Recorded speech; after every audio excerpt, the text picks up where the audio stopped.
Are you looking for peace of mind at your doorstep? Look no further. With the Blink Video Doorbell, your home's entrance is always within your control. Check out the link in the video description to learn more and get your Blink Video Doorbell on Amazon. Your home is in your hands.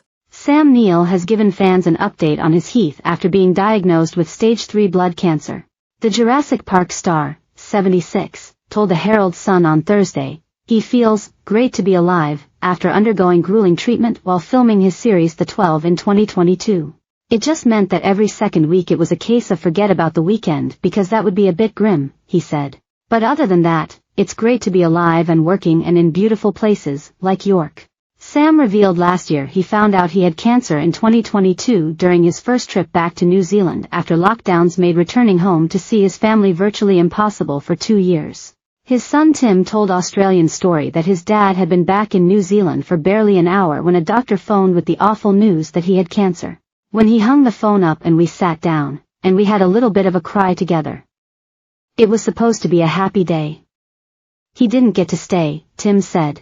Sam continued, I was in really a fight for my life. And everything was a new world and a rather alarming world.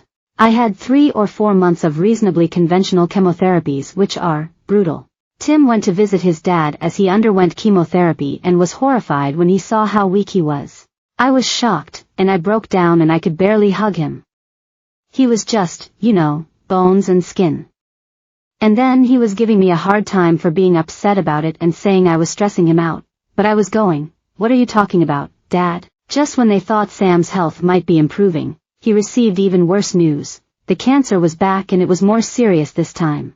Sam was eventually put on an experimental cancer drug, which thankfully started to work. He has been in remission for almost 2 years now, but admitted he is prepared for the fact that it will eventually stop working. I know I've got it, but I'm not really interested in it. It's out of my control. If you can't control it, don't get into it, he said of the disease. Sam now has infusions every 2 weeks and will do so for the rest of his life or until the drug stops working. The sessions are grueling, very grim and depressing, he said.